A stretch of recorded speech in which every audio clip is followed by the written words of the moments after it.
एक बार सभी मिलके गायत्री मंत्र का पाठ करेंगे। ओम भूर्भुवः स्वः तत्सवितुर्वरेण्यं भर्गो देवस्य धीमहि धियो यो नः प्रचोदयात्।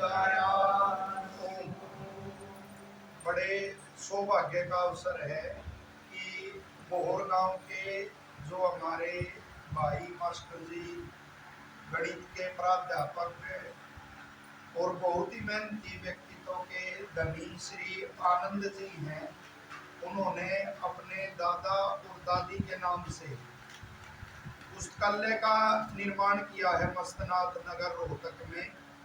और उस उपलक्ष्य में आज श्रावणी पर्व भी है, तो उस पर यज्ञ करवा रहे हैं। और ऐसे व्यक्ति पूरे समाज के लिए एक उदाहरण होते हैं। ऋषि दयानंद जी ने ये पुस्तक लिखी, संस्कार भी दी। इसमें लिखते हैं कि लक्ष्मी को धन को कभी भी अप्राप्य न समझे। गृहस्थ को धन कमाना चाहिए और ये नहीं सोचना चाहिए नहीं मिलेगा। मेहनती व्यक्ति को लक्ष्मी अवश्य मिलती है। और साथ में सत्य के द्वारा धन जो कमाया जाता है वही फलता है। और उसका उदाहरण श्री आनंद जी हैं। बड़ा गदगद होता है मन इनको देख के।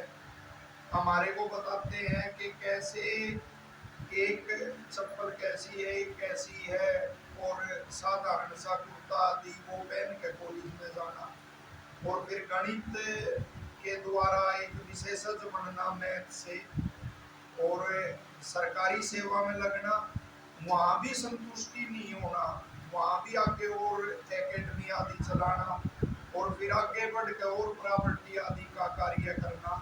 तो वास्तव में ऐसे व्यक्ति के आगे और किसी का सारा ना लेकर कोई नेता है या और है, केवल अपनी मेहनत और ईश्वर का भरोसा करके ऐसा मुकाम पाना, ऐसे आदमी वास्तव में समाज में उदाहरण होते हैं। और हमेशा अपने पुरुषार्थ पे विश्वास करना चाहिए। एक बस 10-15 मिनट का ये बोल के फिर यज्ञ आरंभ करेंगे। जैसे एक कथानक सुनाते हैं विद्वान कि एक राजा जंगल में भटक गया और भूखा प्यासा एक किसान के पास चला गया। किसान ने उसको भोजन दिया, अपना भोजन उसको दे दिया और जल पिलाया। राजा ने बड़ा धन्यवाद किया और किसान को कहा कि भाई कभी भी जरूरत हो तो मेरे पास आ जाए। तो किसान के एक बार वो अकाल कुछ ऐसा हुआ, फसल नहीं हुई। उसकी पत्नी ने याद दिलाई कि राजा आपका मित्र है और उसके पास जाओ, वो अवश्य मदद करेगा। किसान जब राजा के पास गया तो राजा ने उसको रोका महल में और कहा कि कल पता करेंगे भाई आपकी क्या समस्या और कल मिलना। तो अगले दिन जब किसान गया मिलने तो राजा परमात्मा का नाम लेने लग रहा था। तो किसान ने पूछा भाई ये क्या कर रहा है? कि जी ये मांग रहा है। कि किससे मांग रहा है? कि परमात्मा से। तो किसान बोला भाई उससे तो मांगने के तो राजा भी उससे मांगे हैं, तो हम उसी से मांग लेंगे, और वापिस आ गया। तो ऐसे व्यक्ति होते हैं जो वरना मंत्री मुख्यमंत्री के पास मांग रहा, मुख्यमंत्री प्रधानमंत्री से मांग रहा, कोई किसी से मांग रहा। तो ऐसे व्यक्ति समाज में एक नमूना होते हैं। माँ बाप की, पूर्वजों की, गाँव की, वो पूरा उसको। और साथ में एक और निवेदन है कि ऐसे परिवारों में जो आनंद जी के बच्चे अदमों हैं, तो कभी भी किसी पीढ़ी में नशा आदि ना घुस पाए। इतनी मेहनत के बाद भी धन कमा कर अनेकों को देखते हैं। धन तो कमाना ये कहते हैं ना मुश्किल है, मुश्किल नहीं है जी। जो मेहनत करेगा धन की रेडी हमारे कमा लेते हैं। जो रेडी लगा है कई कई हजार रुपये दिन में, लेकिन उस धन को बचाना और अच्छे उसमें लगाना, सुरक्षित रखना, अपने को सुरक्षित रखना, वो बड़ा कठिन काम है। ऋषियों ने कहा है धन जहाँ आएगा अपने साथ अवगुण जरूर लेकर आवेगा। तो उनसे जो बच जाता है वही उसका ठीक होकर करता है। आपने अनेकों देखे होंगे कि वो जमीन बिकी, पहले 4 बजे उठा करते, फिर 4 बजे उठना गया, शराब आदि का प्रचलन हो गया। अब एक ने मेरे को ऐसी सत्य घटना सुनाई कि एक ट्रैक्टर लिया आया, ये 36-60 कौन सा होता है, ये नीला सा, और ट्रैक्टर ले आके और ठेके पर चला गया। ठेके वाले को बोला दिए, तो ठेके वाला पकड़ाने लगा, तो ठेके वाले की हंसी करने लगा कि बोला भाई इस मुंह ने थोड़ा सा कर दे और वो कलर आम तक कर जाता। तो ठेके वाला बोला बाबू इस भीड़े भीड़े मुंह है मैं करनी रे ट्रैक्टर वहीं उसने बोला भाई बाढ़ना जा रहे हैं शराब और वहीं से सिर पर इसको आते नहीं लगाऊंगा। तो ऐसे परिवार होते हैं। और मैंने तुरंत एक सवाल और इनसे किया कि बहन को बुलाया है, तो तुरंत कहा श्रावणी पर्व पर बहन की बैठी हुई ऐसे भाई जो मेहनती है वो अनेकों का आश्रय ये बन जाते हैं। जिन घरों में बहन की ऐसे पूजा होती है, धनानी आदि आने के बाद या ना हो तब भी ऐसे अवसरों में पर्व पे पूजा होती है। अपना ही प्रदेश ऐसा है जी कि लड़की को देने के बहाने चाहिए, कोई भी त्योहार हो, कितने त्योहार ऐसे आएंगे।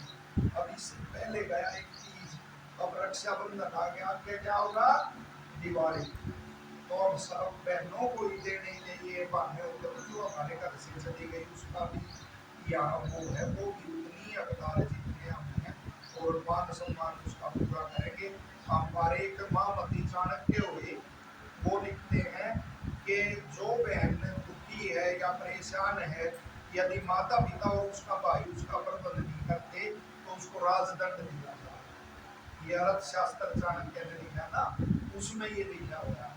तो ये सामर्थ्यशाली बने। और अंत में यही उपदेश है कि जरूर कुछ घड़ी परमात्मा का नाम जो गायत्री मंत्र है वो आप अवश्य, ऐसे परिवार नहीं जपेंगे, आप नहीं जपोगे तो और कौन जपेगा। तो गायत्री मंत्र का ये व्यक्ति भी बड़ी देवी जी है, तो वो बड़ी धार्मिक है। महिला के बगैर ये ऐसी उन्नति नहीं होती जो आनंद जी आपके कर रही है। तो इनसे भी निवेदन है, तरह तरह के मंत्र वो चल गए। तो जितना भी वो है ईश्वर का नाम, ऋषि दयानंद जी लिखते हैं जो भगवान का नाम लेगा, गायत्री मंत्र का जो जाप करेगा या ओम का ध्यान करेगा, तो उसकी आत्मा का बल बड़ा बढ़ जाएगा। यदि कोई परेशानी भी ऐसी आ गई तो वो उनके रास्ते पे नहीं चलेगा, वो धैर्य रखेगा, उसको फिर परेशानी करके फिर आगे बढ़ जाएगा। और इसी दयानंद ने कहा और भी इसके फल हैं। महाभारत में लिखा जहाँ गायत्री मंत्र का जाप होगा उस घर में सर्प नहीं रुकेगा, उस घर में अग्नि आग नहीं लगेगी, कभी बाल मृत्यु नहीं होगी उस घर में। तो गायत्री मंत्र का 11 बार 21 बार या जितना भी देर हो सके उसमें गायत्री मंत्र का जाप आपको करना चाहिए। और प्रभु से यह प्रार्थना करके, पुरोहित का अर्थ ये होता है जो यजमान का हित चाहे, तो आपकी भगवान ये यजादि में, वरना लाइब्रेरी ऐसे भी होते हैं, कोई आयोजन किया, कुछ उद्घाटन किया, वो शराब चली वो चला, तो आप जैसे जो देवता है उनकी नियत ईश्वर धर्म में लगी गई और खूब फलों की दुआ। तो इसी तरह